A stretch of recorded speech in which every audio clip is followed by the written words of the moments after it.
नमस्कार दोस्तों। नमस्कार दोस्तों, स्वागत है आपके अपने चैनल पीके एजुकेशन स्टडी में।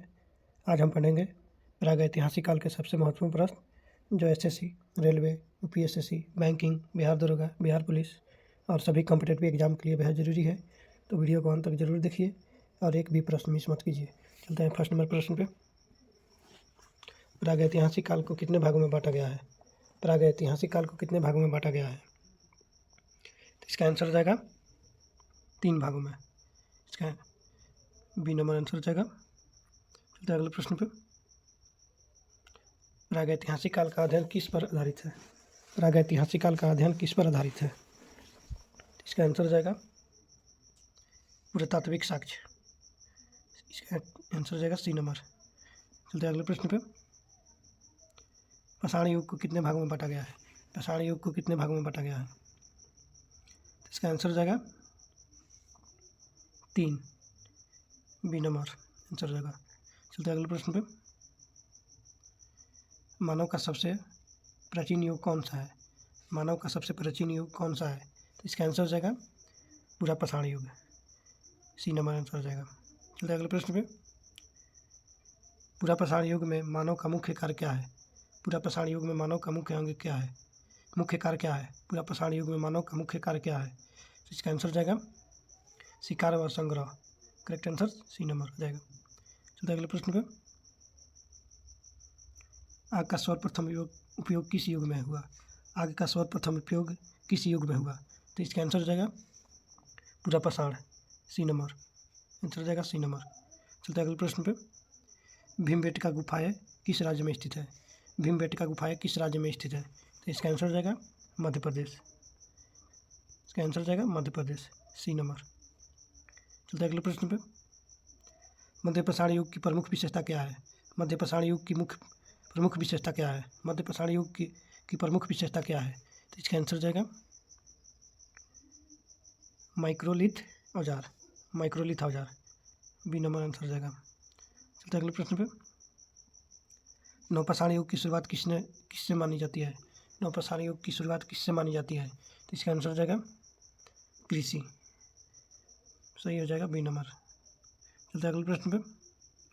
पहिए का आविष्कार किस युग में हुआ? पहिए का आविष्कार किस युग में हुआ? तो इसका आंसर हो जाएगा नवपाषाण। सी नंबर आंसर हो जाएगा। चलते अगले प्रश्न पे। मानव ने सबसे पहले पशु को पालतू बनाया। मानव ने सबसे पहले किस पशु को पालतू बनाया? तो इसका आंसर हो जाएगा कुत्ता। सी नंबर आंसर हो जाएगा। चलते अगले प्रश्न पे। नवपाषाण युग को किस नाम से जाना जाता है? नवपाषाण युग को किस नाम से जाना जाता है? तो इसका आंसर हो जाएगा खाद्य उत्पादक युग। खाद्य उत्पादक युग। सही हो जाएगा बी नंबर आंसर। चलते अगले प्रश्न पे। ताम्रपाषाण युग में किस धातु का प्रयोग हुआ? ताम्रपाषाण युग में किस धातु का प्रयोग हुआ? तो इसका आंसर हो जाएगा तांबा। सही सी नंबर हो जाएगा। चलते अगले प्रश्न पे। प्रागैतिहासिक मानव कहाँ रहता था? प्रागैतिहासिक मानव कहाँ रहता था? तो इसका आंसर हो जाएगा गुफाओं में। सी नंबर हो जाएगा। सही सी हो जाएगा। चलते अगले प्रश्न पे। पूरा पाषाण युग के औजार कैसे थे? पूरा पाषाण युग के औजार कैसे थे? पूरा पाषाण युग के औजार कैसे थे? इसका आंसर हो जाएगा मोटे और खुरदरे। मोटे और खुरदरे। सही सी हो जाएगा। चलते अगले प्रश्न पे।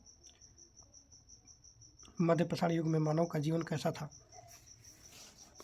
मध्य पाषाण युग में मानव का जीवन कैसा था? इसका आंसर हो जाएगा घुमंतु। घुमंतु। बी नंबर सही हो जाएगा। चलते अगले प्रश्न पे। नवपाषाण युग में किसका विकास हुआ? नवपाषाण युग में किसका विकास हुआ? चलते अगले।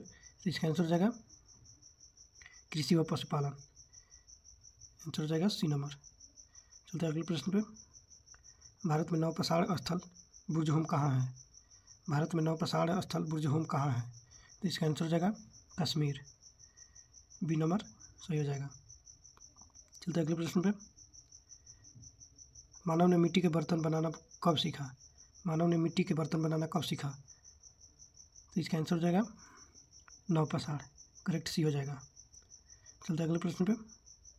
भीमबेटका किसके लिए प्रसिद्ध है? भीमबेटका किसके लिए प्रसिद्ध है? तो इसका आंसर हो जाएगा गुफा चित्रकला के लिए, गुफा चित्रकला के लिए। सी नंबर सही हो जाएगा। चलते अगले प्रश्न पे। ताम्रपाषाण युग किस युग के बाद आया? ताम्रपाषाण युग किस युग के बाद आया? तो इसका आंसर हो जाएगा नवपाषाण युग के बाद आया। सी नंबर सही हो जाएगा। चलते अगले प्रश्न पे। मानव ने कपड़े पहनना कब शुरू किया? मानव ने कपड़े पहनना कब शुरू किया? तो इसका आंसर हो जाएगा मध्यपाषाण, मध्यपाषाण। बी नंबर आंसर हो जाएगा। चलते अगले प्रश्न पे। प्रागैतिहासिक काल में लेखन क्यों नहीं था?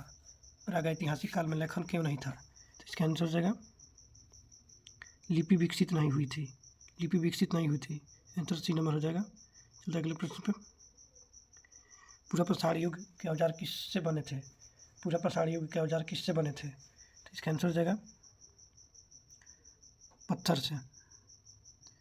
बी नंबर सही हो जाएगा। चलते अगले प्रश्न पे। कृषि का सर्वप्रथम प्रमाण किस युग में मिलता है? कृषि का सर्वप्रथम प्रमाण किस युग में मिलता है? तो इसका आंसर हो जाएगा नवपाषाण। सी नंबर आंसर हो जाएगा। चलते अगले प्रश्न पे। मानव ने अस्थायी निवास कब बनाया? मानव ने अस्थायी निवास कब बनाया? इसका आंसर हो जाएगा नवपाषाण। सी नंबर आंसर हो जाएगा। चलते अगले प्रश्न पे। मध्यपाषाण युग के औजार किस नाम से जाने जाते हैं? मध्यपाषाण युग के औजार किस नाम से जाने जाते हैं? तो इसका आंसर हो जाएगा microlith, microlith. B number answer हो जाएगा। चलते अगले प्रश्न पे। ताम्रपाषाण युग में किसका प्रयोग नहीं हुआ? ताम्रपाषाण युग में किसका प्रयोग नहीं हुआ? तो इसका आंसर हो जाएगा लोहा। सी नंबर आंसर हो जाएगा। चलते अगले प्रश्न पे। प्रागैतिहासिक मानव का मुख्य भोजन क्या था? प्रागैतिहासिक मानव का मुख्य भोजन क्या था? तो इसका आंसर हो जाएगा फल मांस, फल मांस। बी नंबर आंसर हो जाएगा। चलते अगले प्रश्न पे। पुरापाषाण युग का मानव कैसा जीवन जीता था? पुरापाषाण युग का मानव कैसा जीवन जीता था? तो इसका आंसर हो जाएगा घुमंतु। सी नंबर आंसर हो जाएगा। चलते अगले प्रश्न पे। नवपाषाण युग में मानव ने क्या विकसित किया? नवपाषाण युग में मानव ने क्या विकसित किया? तो इसका आंसर हो जाएगा कृषि उपकरण, कृषि उपकरण। बी नंबर आंसर हो जाएगा। चलते अगले प्रश्न पे। मानव ने सबसे पहले कौन सा औजार बनाया? मानव ने सबसे पहले कौन सा औजार बनाया? तो इसका आंसर हो जाएगा पत्थर का औजार, पत्थर का औजार। सी नंबर आंसर हो जाएगा। चलते अगले प्रश्न पे। ताम्रपाषाण युग को क्या कहा जाता है? ताम्रपाषाण युग को क्या कहा जाता है? तो इसका आंसर हो जाएगा धातु संक्रमण काल, धातु संक्रमण काल। ये नंबर आंसर हो जाएगा। चलते अगले प्रश्न पे। भारत में पुरापाषाण स्थल सोहन नदी किस राज्य में है? तो इसका आंसर हो जाएगा उत्तर प्रदेश, उत्तर प्रदेश में है। डी नंबर आंसर हो जाएगा। चलते अगले प्रश्न पे। प्रागैतिहासिक चित्र कहाँ बनाए जाते थे? प्रागैतिहासिक चित्र कहाँ बनाए जाते थे? तो इसका आंसर हो जाएगा गुफाओं की दीवारों पर, गुफाओं की दीवारों पर। सी नंबर आंसर हो जाएगा। चलते अगले प्रश्न पे। मानव ने भोजन पकाना कब सीखा? मानव ने भोजन पकाना कब सीखा? तो इसका आंसर हो जाएगा आगे के उपयोग के बाद, आगे के उपयोग के बाद। ये नंबर आंसर हो जाएगा। चलते अगले प्रश्न पे। नवपाषाण युग में समाज कैसा था? नवपाषाण युग में समाज कैसा था? अस्थायी था, अस्थायी था। सी नंबर आंसर हो जाएगा। चलते अगले प्रश्न पे। मध्यपाषाण युग किसके बीच, मध्यपाषाण युग किसके बीच का काल है? मध्यपाषाण युग किसके बीच का काल है? तो इसका आंसर हो जाएगा पुरापाषाण नवपाषाण। ये नंबर आंसर हो जाएगा। चलते अगले प्रश्न पे। मानव ने अनाज उगाना कब शुरू किया? मानव ने अनाज उगाना कब शुरू किया? तो इसका आंसर हो जाएगा नवपाषाण। सी नंबर आंसर हो जाएगा। चलते अगले प्रश्न पर। ताम्रपाषाण युग में जीवन कैसा था? ताम्रपाषाण युग में जीवन कैसा था? इसका आंसर हो जाएगा अर्धस्थायी। सी नंबर आंसर हो जाएगा। चलते अगले प्रश्न पे। प्रागैतिहासिक काल में किसका अभाव था? प्रागैतिहासिक काल में किसका अभाव था? तो इसका आंसर हो जाएगा लेखन। सी नंबर आंसर हो जाएगा। चलते अगले प्रश्न पे। नवपाषाण युग में किस कला का विकास हुआ। नवपाषाण युग में किस कला का विकास हुआ? नवपाषाण युग में किस कला का विकास हुआ? तो इसका आंसर हो जाएगा मिट्टी के बर्तन का विकास हुआ। सी नंबर आंसर हो जाएगा। चलते हैं अगले प्रश्न पे। मानव ने पशुपालन कब शुरू किया? तो इसका आंसर हो जाएगा नवपाषाण। सी नंबर आंसर हो जाएगा। चलते हैं अगले प्रश्न पे। ताम्रपाषाण युग में कौन सा औजार प्रचलित था? तो इसका आंसर हो जाएगा पत्थर व तांबा। आंसर ये नंबर हो जाएगा। चलते हैं अगले प्रश्न पे। प्रागैतिहासिक काल का अंत किससे माना जाता है? तो इसका आंसर हो जाएगा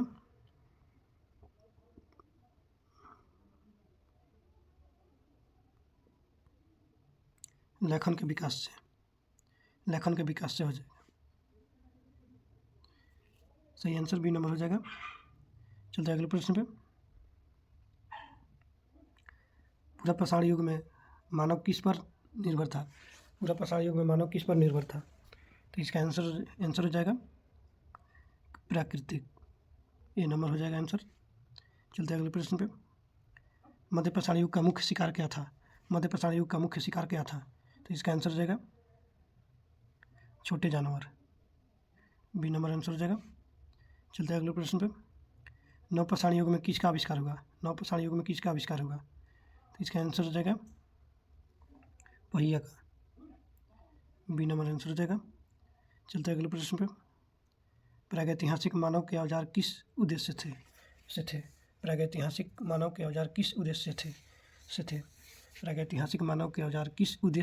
से थे? तो इसका आंसर हो जाएगा शिकार व सुरक्षा। आंसर बी नंबर हो जाएगा। चलते हैं अगले प्रश्न पे। ताम्रपाषाण युग के बाद कौन सा युग आया? तो इसका आंसर हो जाएगा लौह युग। आंसर बी नंबर हो जाएगा। प्रागैतिहासिक काल के 50 प्रश्न हो गए। इसके अगले क्लास में आएंगे नए चैप्टर के साथ। जय हिंद, जय भारत।